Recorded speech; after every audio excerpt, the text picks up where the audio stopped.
Welcome to Behavioral Health Bites, a podcast from Community Counseling Center that is dedicated to exploring behavioral health and substance use recovery topics. Today we will be discussing National Minority Mental Health Awareness Month and the unique challenges faced by minority communities. Please join us as we dive into the subtle distinctions of human experience, challenge stereotypes, and foster understanding. We will be your guides as we navigate the intricate web of our diverse world. Please note that while our guests represent a variety of backgrounds, the views and experiences shared on this podcast are their own, and they may not be representative of all individuals with a specific group. Now let me introduce our panelists. We have Dr. Sidharth Chandra here, our medical director at CCC, and then we have Soni Lloyd, who is our peer support services director and our Clyde committee chair. So can each of you please share a little bit about your background and what drew you to working in mental health? Sure. So my name is Dr. Chandra. A little bit of background about me. I was born in India. I grew up in Southern Illinois, and I went to school at Southern Illinois University and pretty much did my entire education there. And now I work in Southeast Missouri and Southern Illinois. And what drew me to minority mental health or just working in mental health in general was that I grew up in very poor areas, very rural areas, and my entire childhood was basically seeing like the lack of access and the lack of care everywhere around me. I mean, the first major big-ish city I went to was the city of Chicago, where it was shocking to see like how much resources people really had, because where I was from there was nothing, like 0 to 1 people for any kind of service. It wasn't like, which doctor do you want to see? It was just like, this is the doctor, and that was it. So that was a big draw to me. And then as I was growing up, I felt like all the communities around me supported me coming up and, trying to achieve the career I wanted. And so I felt some duty to give back to the community that helped me when I was coming up. So I decided to stay in mental health, and it was something that resonated with me strongly. And so I went into mental health, and then I stayed in the settings that I grew up in, because that's where the people who raised me were, and that's where the people who needed me were. So I couldn't choose anything else. Well, thank you for sharing. Do you want to go ahead and share what you have, Soni? Yeah, absolutely. My name is Soni Lloyd. I work for Community Counseling Center. I've been in the mental health field for 6 years. July 23rd made my 6th year.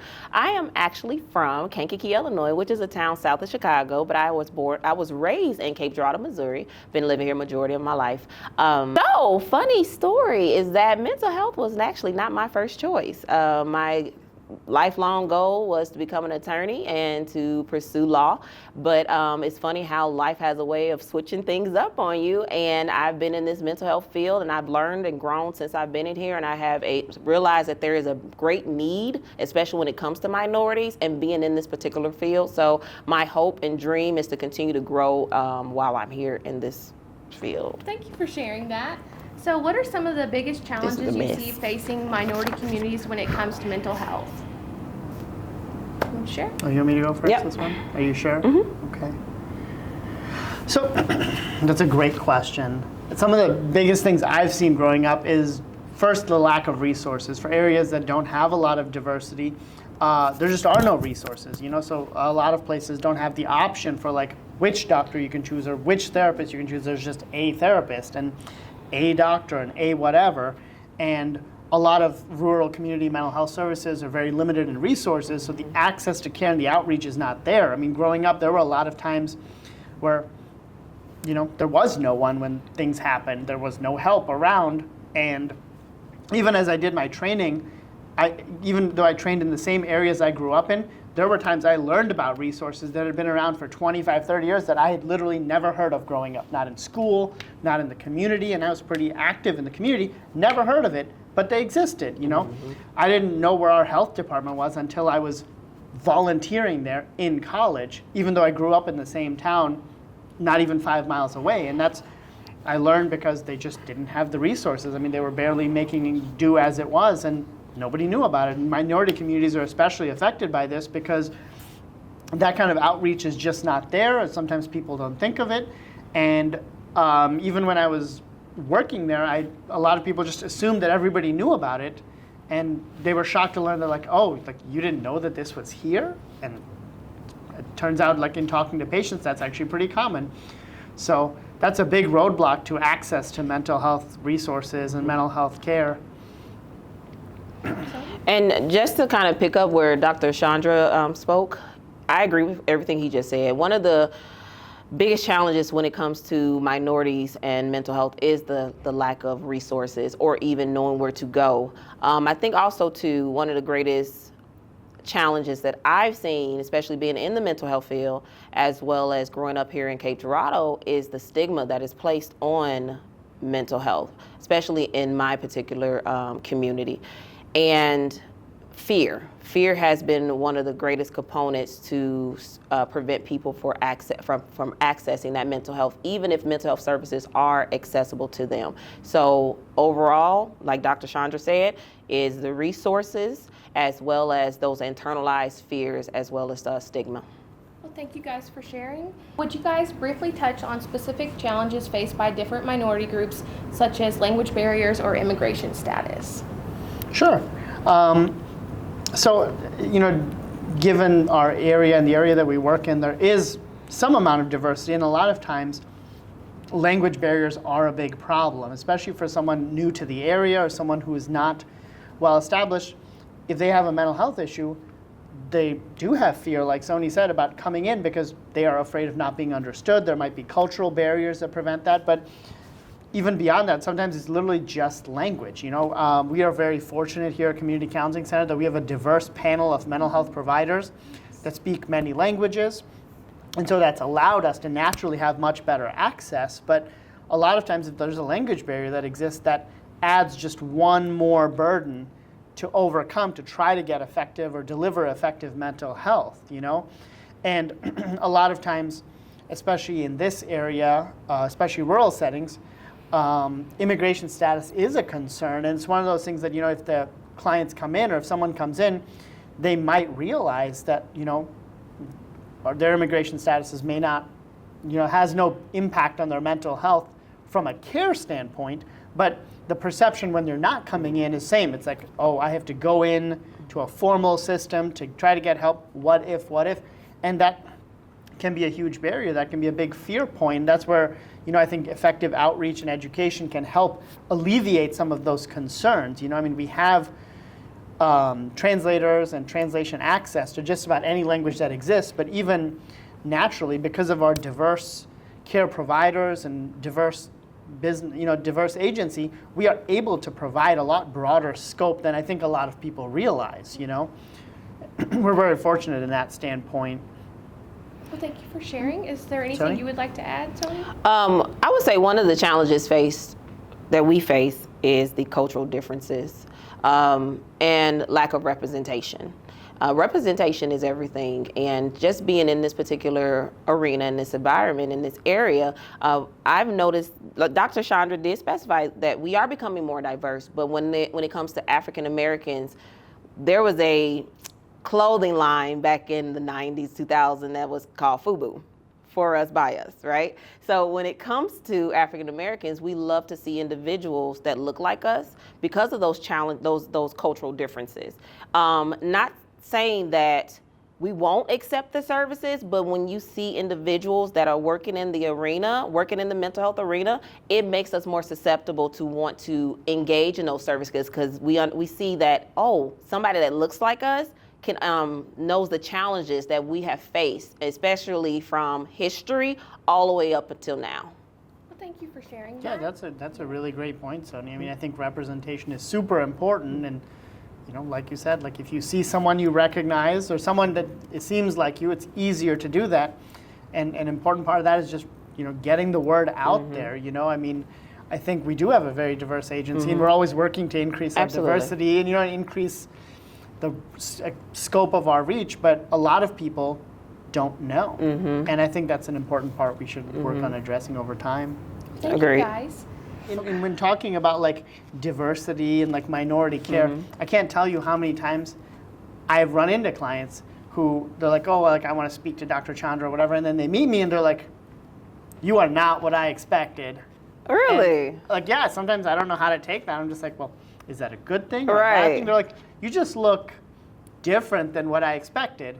And what did they expect? I have no idea. I have no idea. But I think it sets a different tone. And a lot of times, like, there are situations, like I've been called a lot of times, being the medical director, I got called when things are not going well. A lot of times I go and I just explain the same thing that's been explained, but because I'm explaining it, right? Both as a doctor and as a minority, I think the message is conveyed completely differently. You know, and that makes a big difference. You know, I mean, we have a lot of issues that have come up over the years that I've been here where something goes wrong, and a lot of times it's just a perception on both sides, because I'll go and I'll explain the same thing, or I'll just like, let's say, okay, well, what happened? What's going on?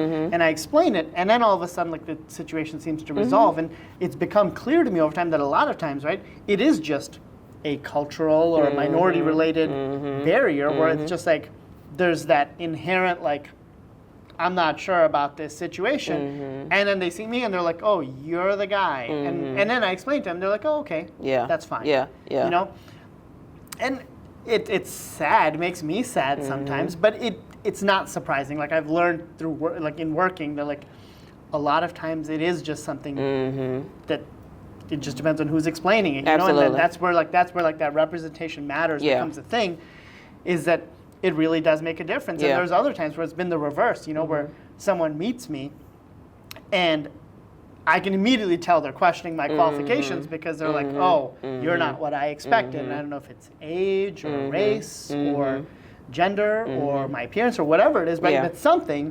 And, you know, like those implicit biases. Yeah, those implicit biases. I mean, like, sometimes it's a thing, but, you know, I'm able to convey as best I can, and usually it works out just fine, but I get that a lot, where it's just like, you are not what I was expecting.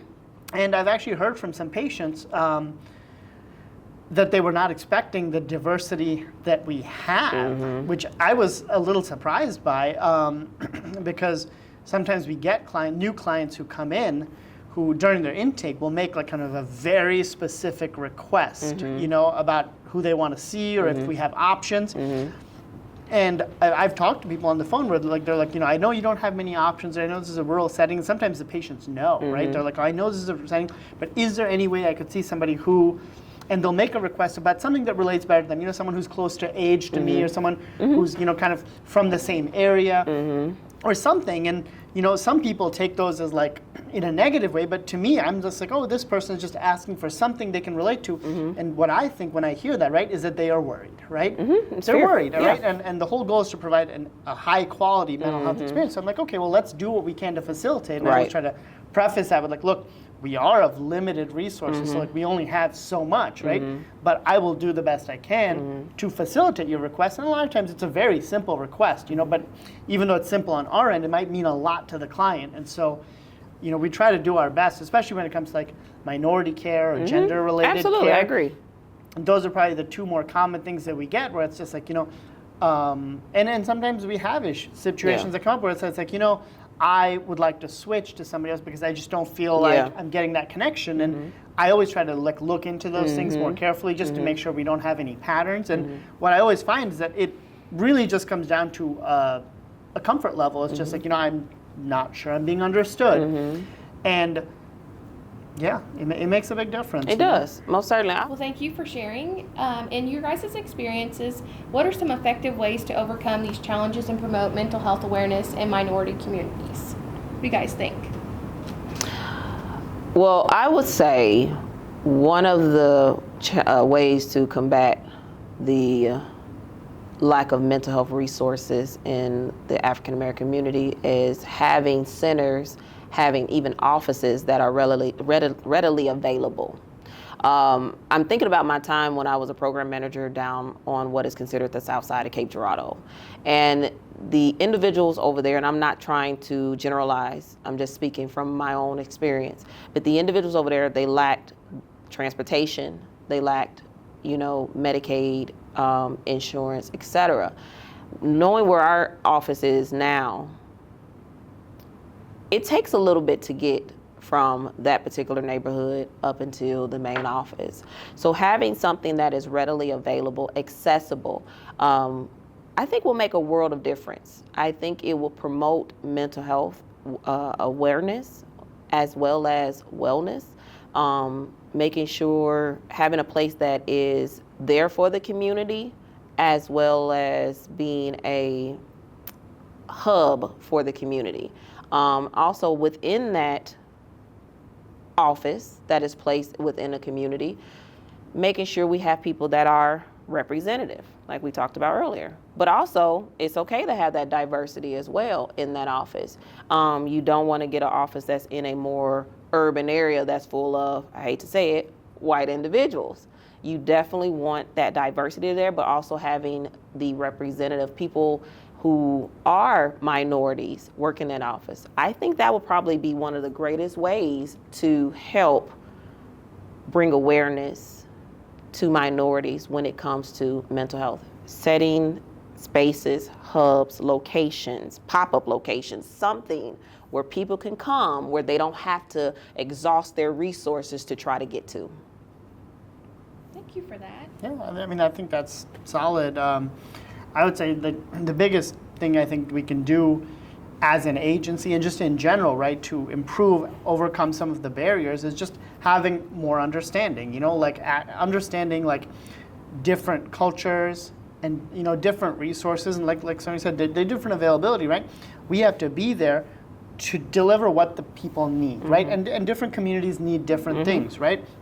For some communities, like Soni said, transportation is a major barrier, right? That's something that we cannot overcome at the moment, right? But there we can look into ways to help reduce that barrier, right? Because the thing is, like we all know, right? If someone can't get here, they can't get services, and that's the problem, right? So that's an identified problem across not just minorities, but that's just an economic problem, right? And then from a minority standpoint, same, like Soni said, representation matters, but I think being understanding of where people are coming from is a big thing. I mean, I was born in India, I grew up in Southern Illinois. I have a fairly diverse understanding, right? But growing up in different communities, I understand that different people want different things, and the level of what they want varies. And so there is no real one size fits all for anybody, given the history in the African American community. I understand, and I've seen that there's like a pretty reasonable distrust of medical care, and that's not without fault, but the goal as like a medical provider, right, is to try to overcome that barrier. And my big proponent is all about patient education, right? And so if we educate the communities, and the thing, then that information spreads. Like I think what I've seen over the years working here and in other places is that like if you can make an impact in some people, right, they tell other people like, oh yeah, like this is what I learned, and it spreads through the community, and you get better access, right? But the reverse is also true, right? We have to do a good job to be fair and equitable and make sure we're taking good care of people, because if you rub people the wrong way, if you're like biased against a minority or not taking active steps to, remove those barriers, that barrier remains, and then it becomes within the community, it's like, well, that's a barrier, we're never going to be able to do this, and it doesn't work, right? So it does require some amount of outreach and effort to identify the barriers, right? I mean, like you can't know what you don't know, and that's literally the two-way street, right? It's about unknown unknowns, right? Like I don't know what certain communities need, right? Like, and we're like one of the areas that is often overlooked, right, is like the Amish community, right? Their perception of mental health is very different than what is generally accepted, right? And I'm not Amish, right? But in being in the community, you learn these things, right? And then you have to find a way to tailor the services that are needed in a way that can be accepted. It's not a one size fits all. Same with the African American community. I mean, you have to figure out like, okay, well, this is what their needs are, and they can and they tell you what their needs are, right? And it just has to be delivered in a way that will work for them. Absolutely. And across all communities, and even with any minority, any community, I mean, even Caucasian communities, different parts of town require different things. Even in Cape, even in other cities, I mean, depending on which side of certain streets you're on, the type of care you're delivering, how you're delivering it, what you're delivering changes, right? And we just have to be aware of that and accommodating to all the different needs, And it's our job to be able to accommodate for that. And part of it is on the community to be able to express their needs, like we can't force people to get help, right? But if someone needs help, you have to be there, you have to be available, and that's what makes the biggest difference. Agreed. And you mentioned talking about the community expressing their needs. We have to also keep in mind, there are times where the community doesn't know how to articulate what their needs are. So I come from a That's criminal justice background, okay? So in my years of studying criminal justice, they found that community policing was very effective. It was very effective where you took police and you put them in those communities where the greatest needs were, and they will actually they will walk the streets in order to build relationships, in order to mimic, or not mimic, or minimize that distrust that might have been in that community when it comes to policing. So it has to kind of be the same thing as mental health providers. You know, we do the outreach, but it's only sporadic. We need to be more engrossed in the community. You gotta be there. Yeah, you have to be engrossed. That's all it is you gotta be there, right? Yeah. Like, you can't do something from far away, you know, you have to have someone there. That's how government works, right? There's local officials who go up the chain, right? That's how anything works. Any kind of large organization or any kind of largely delivered service has to have very tailored, specific community involvement, right? And it's a two-way street, right? We have to be there to be involved, and and only by being present can you know who do you need to talk to, Absolutely. what do you need to do. Absolutely. And same, that builds up that trust in the community, and then the community reaches out to you and says, this is what we need, Absolutely. right? But for that communication to happen, it's a two-way street. Yeah, But yeah. You got to be in the community if you're not to do there, it, to be you effective. can't do anything. Yeah, and it doesn't matter what community that is. Yeah. You have to be in the community. That is a one-size-fits-all approach, Yeah. you know what I mean? Like, you gotta be there. There's no way around that. Yeah. So while you guys are speaking about resources, is there any other resources or information that you guys can think of that would be available or helpful to the minority communities? Yeah, I think there's so many resources out there, you know, and depending on where and who and how, I would say that, you know, that at any level there's resources, right? So you can go to like the FDA or the CDC website on a national level. You can go to local health centers, you know, the community health centers, state government, like Department of Mental Health websites. On the state level and even on the local level, you can go to our website, which is cccntr.com. You could use 988, which is a nationwide thing, and you know, will give you immediate access to resources. You can go to any other websites. You know, there's flyers all around towns and different businesses and different areas. I think if someone is looking for mental health information or mental health resources, all they have to do is look around and they will find it. But you know, definitely the website, definitely the phone number are great places to start. And when in doubt, you can always just call us and we'll happily answer any questions you have and try to get some people enrolled in services. And we also have flyers in our office and brochures and pamphlets that give out information, so you can always stop by if transportation is not a barrier, but if it is, internet's always available. I also want to mention, if you do work and you have an employer that offers employee assistance program, you can always seek out mental health services through your employer. Also, too, I would suggest maybe reaching out to your local churches. There are a lot of resources just through your local churches. Even community leaders might have connections to different mental health resources, even if you have like a housing program such as HUD or a food stamp office or Birthright, something in that particular arena, you can always reach out to them for additional resources and help. If you're a student and you're attending college, most universities offer a minority program or a minority club or minority counseling. I would suggest reaching out for those resources as well, especially if you are a minority student attending college. And lastly, there's a website that you can visit, which is the Minority Hotline website. And if you ever have any questions, and if we've overwhelmed you with a lot of resources, a lot of information, when in doubt, Google it out. That is one of my favorite sayings. When in doubt, Google it out. So again, you're not alone. You're not by yourself. There are so many opportunities and resources out there to assist you with your mental health. Depending on your religious affiliation, there's also like mosques and temples and stuff like that. Yeah. So you can always throw that in. Absolutely. There, a little more inclusive. Absolutely. Thank you, Dr. Chandra. Well, thank you guys for sharing. Okay, would each of you be willing to share a personal story about how your background or identity has impacted your own mental health or your experience working with clients from minority communities? What do you guys think? Sure. So one example that kind of really springs to mind easily is that when I was in medical school, I was a resident, probably like my first year into residency, I was in clinic and I had a new patient and was going over their labs with them and I was suggesting treatment, and the patient asked me, is this the medicine you would give a white person?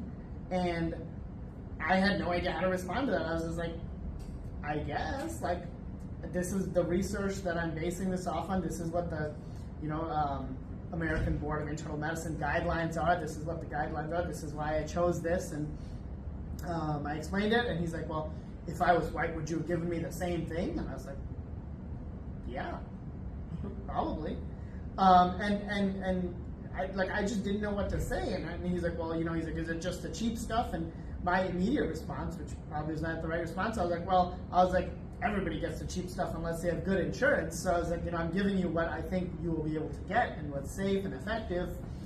And we ended up having a much more in-depth discussion at that moment on kind of the history from his culture and what his perception of mental health care was and physical health care was and why he said that and what his thoughts were. And it was a very enlightening discussion for me because it's not one I had ever heard before. And we talked about it, and eventually we agreed on a medication, and I explained my reasons, he explained his reasons, and we agreed on a medication, and I told him, do your research, or if you find out something, bring it back to me, and we can make changes, we can do whatever.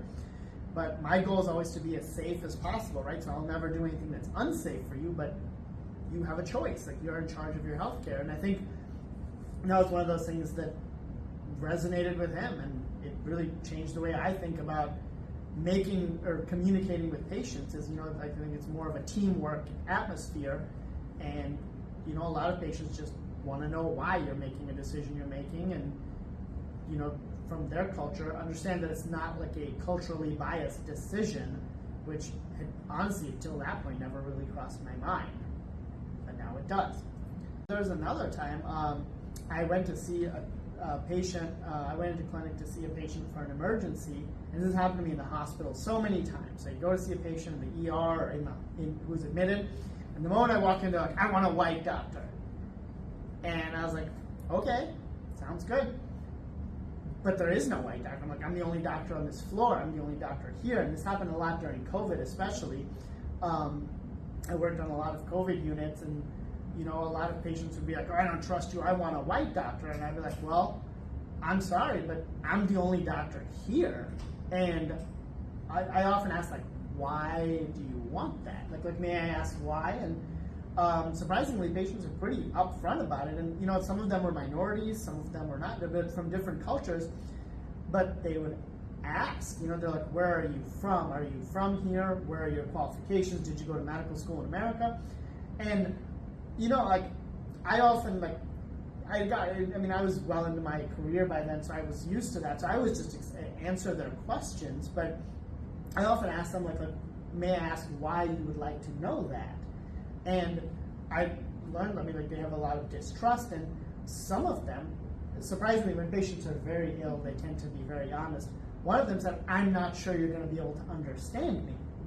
And I said, oh, I can understand why you would feel that way. And so I explained, I said, I grew up in America, I speak English perfectly fine, and I can understand what you're saying. And, I think once I spoke to them a little bit, they heard me, and they were like, oh, you don't have an accent. I get that a lot, right? You don't have an accent. And then they're perfectly fine, but that immediate cultural bias or that immediate response often rubs people the wrong, often just shoots right out, and it can be alleviated, and I have colleagues who have more Indian accents, and I have, colleagues from across the world who have more local accents, and sometimes they're harder to understand, or patients feel that they're harder to understand, or they feel that oh, they can't understand me, and that puts in a barrier to the healthcare, right? Whether it's right, wrong, fair, unfair, right?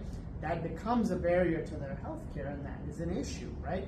But I think what it comes down to eventually is just understanding. I get that a lot, and especially in rural settings, sometimes there is no option. I have patients on the mental health unit who are like, I want a white doctor, I don't want an Indian doctor. And I'm like, well, okay, but there's no other doctor coming for a couple of days, or I'm the only doctor on this unit or in the hospital on this floor. So you can wait, but I always advise them, I would advise you not to wait. Your healthcare situation is one that requires immediate intervention. But if that's your choice, I'm not gonna. I can't do anything about that, and I respect that decision. But a lot of times, if you ask why, you're able to get to kind of some better level of understanding. Not always, but usually you can get to some level of understanding and kind of proceed with delivering effective care. So, Thank you for that. Sony? So originally I was going to share my own personal experience with my mental health, but I think I'm just going to share a very uplifting and empowering experience. probably a good idea after my time. No, it's okay. It's great. Thank you for sharing. I would say it was around my time when I was a program manager in a more urban area, and I was the only one working in the office at that time, and I would come in and out of the building a lot. And this is a community counseling center program. It's more, like I said, it's in a more urban area. And so there used to be a group of individuals, which I will leave nameless. They will sit on what we call the wall, okay? And the program is adjacent to the wall. And there was one in particular person, she would sit on the wall. And I would come in and out the building. And I noticed that she would slowly but surely get closer and closer to the program. Until one day, I'm face to face with her. And I introduced myself and let her know what I was here for and why I was here and who I worked for. And she would come in at first, but she would just kind of stay right there in front of the building. We would converse on a regular basis. And then one day, I got her to come into the building. And this is my time as a program manager, but I always had like a dual job, a dual responsibility. I was doing program management as well as almost like case management. And I got her to come into the building. And we would converse and we would talk and we would talk and we would talk. And now it went to the point where she had this distrust when it came to mental health and the program that was providing the services, to me being able to finally convince her to get into services. And now keep in mind, we're talking about this is close to 6 years ago. I've been promoted since then. I built a very healthy relationship with the individuals over there. And this particular person, I got news most recently that they're still receiving mental health services. They're no longer homeless. And those were some challenges that we were facing around that time. They're no longer homeless. They're actually sober. And I hate to say this because I remember one day she told me, she said, I would sit on the wall and say, who was that black girl? Like, who was that black girl? And she said, that's what made me come up. And she would slowly come to the building when she saw me coming in and out. So I would say that's one of the ways my identity and me identifying as an African-American woman has provided an impactful change to that's just one individual. But that one individual can go back and tell other individuals, especially the individuals that were sitting on the wall, and that's a part of that community. So I would say that's my personal experience, to see that my identity and who I am as an African American woman was able to help another, and I'm not going to go into their culture and everything else, but was able to help an individual up until this point and to this day. So. Well, thank you for sharing. That was such a great story. I want to extend a sincere thank you to Dr. Chandra and Soni Lloyd for sharing their valuable insights and personal experiences with us today. Your expertise and passion for improving mental health care for minority communities is truly inspiring. Is there anything else you guys would like to share at this time? I just want to leave some words of encouragement. If you are struggling with your mental health, if you do have stigma towards mental health, it's okay to have fear. It's okay to have uncertainties. It's okay to question your own, I hate to use the word sanity, but to question your own sanity. But it's okay to also reach out. It's okay to ask those questions. It's okay to realize I need help. The most empowering thing you can do in your life is to stand 10 toes down and say, I need help. And it's okay to say that. And guess what? When you say, I need help, there are going to be people in the community, no matter their background, no matter their culture, no matter where they come from, that's willing to extend that help to you. You don't have to navigate this life by yourself. You don't have to navigate your mental health by yourself. We are here to help you. Dr. Chandra? No, that was excellent. The only thing I was going to add was that, just another similar thing, but a lot of clients, right, come from very hard situations. And I've been told by a lot of people in coworkers and clients, right, is how can you relate to me, right? And you don't have to be the same race, the same culture, the same anything to be able to relate, right? We all have training, we all have understanding, right? But as human beings, we can all empathize with one another, right? So I don't have to be homeless to understand what it's like to be homeless. I may not have that experience, right? But we can empathize with that, right? And same, like, everybody comes from a different walk of life and a different culture, a different everything, right? But we can all understand what struggle is, right? And I think having that relatable point allows us all to take care of one another whether over diversity, culture, all those things, right? We're all just trying to do the right thing and take good care of each other. And I think that's the real take-home point, right? Is like, you don't have to be from the same thing, right, but we can find ways to relate and overcome and really just help each other out and do a good job. Yes, so absolutely. That's, I think, another important point that we want to make sure we reinforce at the end. Instead of drawing all these lines, we can just say, we're all on the same board. We are. We're here together, and we're with you together. We're going to walk you through this process as a family. So. Teamwork makes the dream work. That's what they say. That's right. Okay, so today we have explored the complex issues surrounding mental health within minority communities. We've discussed the barriers to care, the importance of cultural competence, and the power of personal stories. It's clear that addressing these challenges requires a multifaceted approach that includes increased access to culturally competent care, reducing stigma, and building trust within communities. We hope this podcast has provided you with a deeper understanding of the experiences of minority individuals and the importance of mental health for everyone. Please remember you are not alone. If you or someone you know is struggling with mental health, there are resources available. And we encourage you to reach out to Community Counseling Center for support and information. Additionally, you can find valuable resources on the websites of organizations like the CDC and FDA. Thank you for listening to Behavioral Health Bites. Please share this podcast with your friends and family, and let's continue this conversation about mental health. Thank you, guys.